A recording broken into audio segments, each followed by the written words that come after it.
Hello, everybody. John here from the esports department, going over the two-game LPL slate for tonight and tomorrow night. Um, this slate is just crazy, dude. I mean, I know we're deep in the playoffs, so like you're going to get some very good slates with very good teams, but I feel like it'd be tough to make like more interesting matchups to be having on this slate than these two.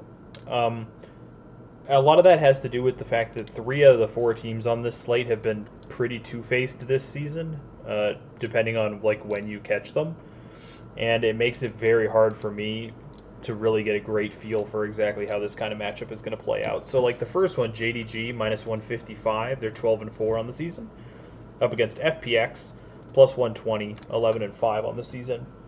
So, I would say that the best that these two teams have played this season is JDG in their last like 4 or 5 matches, and FPX when they were playing with Bo earlier in the season. So FPX is not playing like their most optimal form right now, in my opinion, but this is the best they have looked outside of the Bo portion of the season.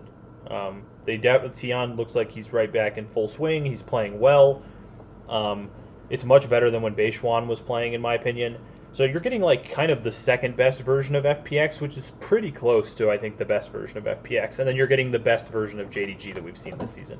So kind of the two best, pretty close to the two best versions of these teams that we've seen.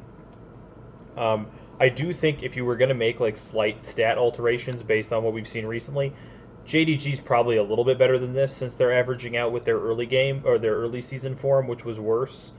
And FPX is probably maybe just slightly worse since Bo was the majority of their season or a decent chunk of their season. So, like, if I was editing, I would probably pop JDG up to like an expectation of roughly 1900 or slightly above 1900, 1915, something like that. And I would probably bump FPX down to like 1950. So still a GPM advantage for FPX, even if you're making those alterations. And GDM also an advantage for FPX. They have an advantage first blood, first turret. Dragon would go to JDG, but Herald over to FPX. And at 15 minutes, it's a fairly large gold lead for FPX. So, what do I think about this matchup? Man, if I thought that FPX was going to be the lowest owned team on the slate, I think I would just all in them. Kind of like Gen G last night. I didn't quite all in Gen G, but I did play a decent amount of Gen G because I thought that like their chance to win versus their ownership was just way out of whack.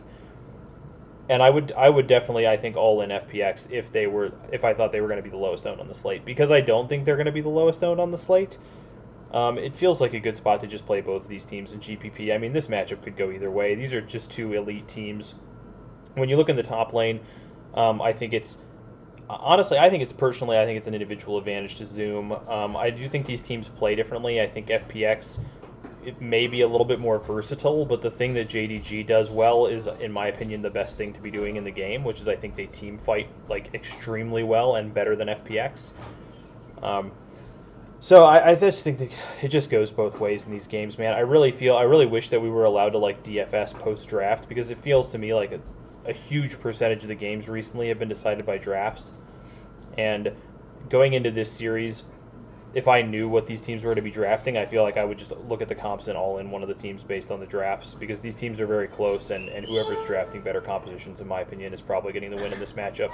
In GPPs, it feels like a good spot to split them.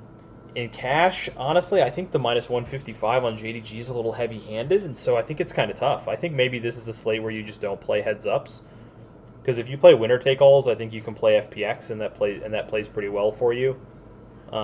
Or you can play winner-take-alls and take JDG, and you might come up against somebody that's playing FPX and increase your EV that way. So I think winner-take-alls feel like the kind of play on this slate more so than heads-ups.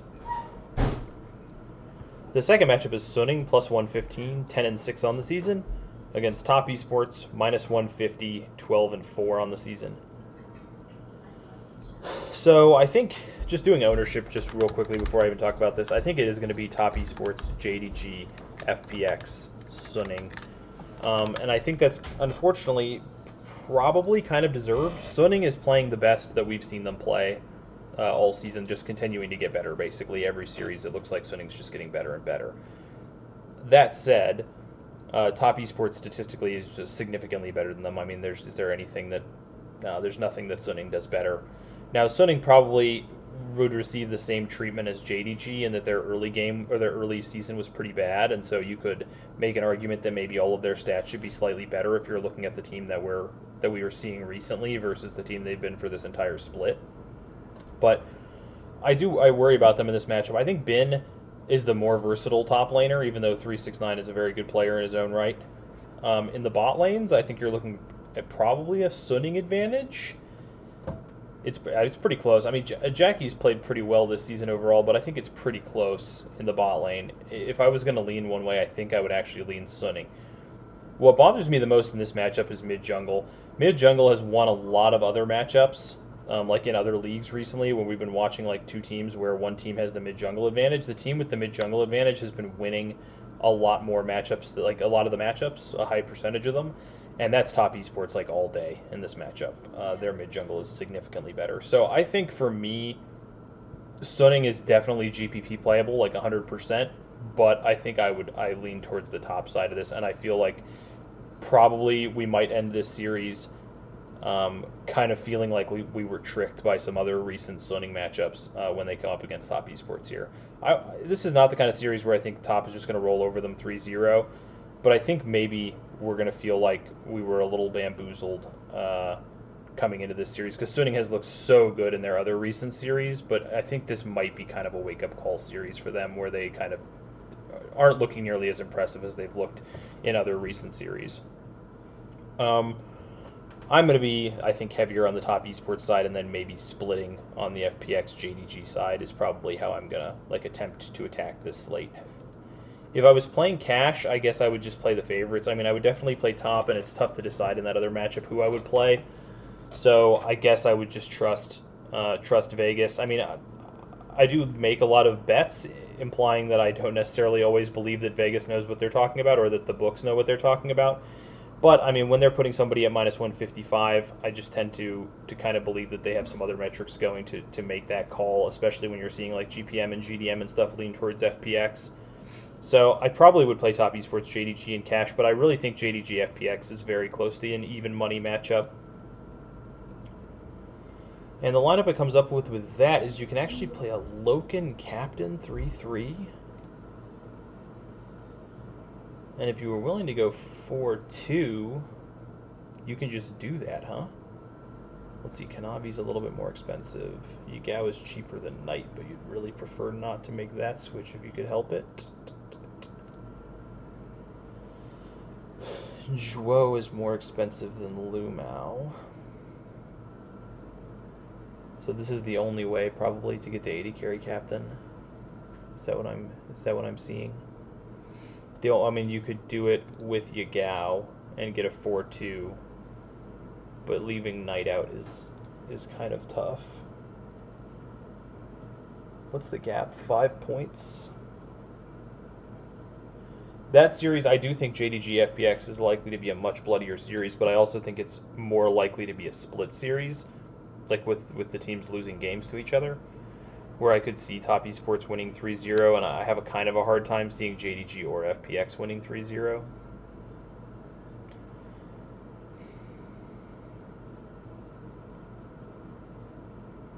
It's hard to call either of these teams like significantly safer than the other. I could definitely see top esports losing 2. What if you played like, could you do like Yagao captain with 4 top?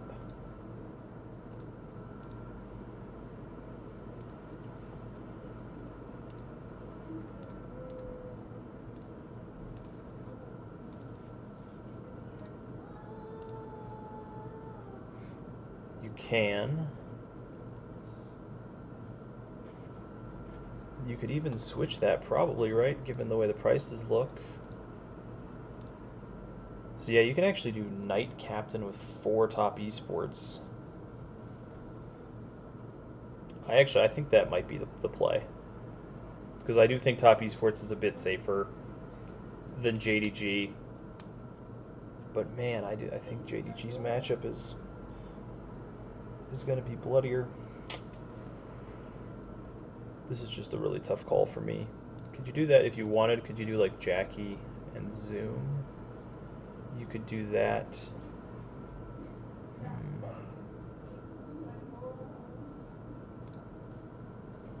Man, it feels like the Knight Captain is the right thing to do here. Jackie has not scored very well lately, which leads me to think that maybe the right thing to do on that front is to play Yagao Loken and just trust that the mid jungle and mid top jungle are going to get it done for top esports, playing the support from top esports because I think they're more likely to have GNPs. I think this is probably what I would go with in cash, but it's a tough slate, man. And honestly, when I'm talking about this kind of cash, I'm talking about heads ups. I think you can play pretty much any combination of top esports and JDG or FPX in winner take alls and feel pretty great about it. So if I was going to play heads up, I think I would play this, but I'll be honest and say I'm probably not playing any heads ups on this slate. So, kind of play at your own peril. So that'll be all for me on this one, guys. A really tough and interesting slate with some just awesome games that I think I'm probably going to have to try to stay up late and watch because I just do not want to miss catching these two games live. I think they're just both going to be incredible. So I'll probably stay up late tonight and try to catch JDG and FPX. So that's all for today, guys. As usual, good luck to us, and hit me up if you have any other questions. I will talk to everybody later, and have a good rest of the day.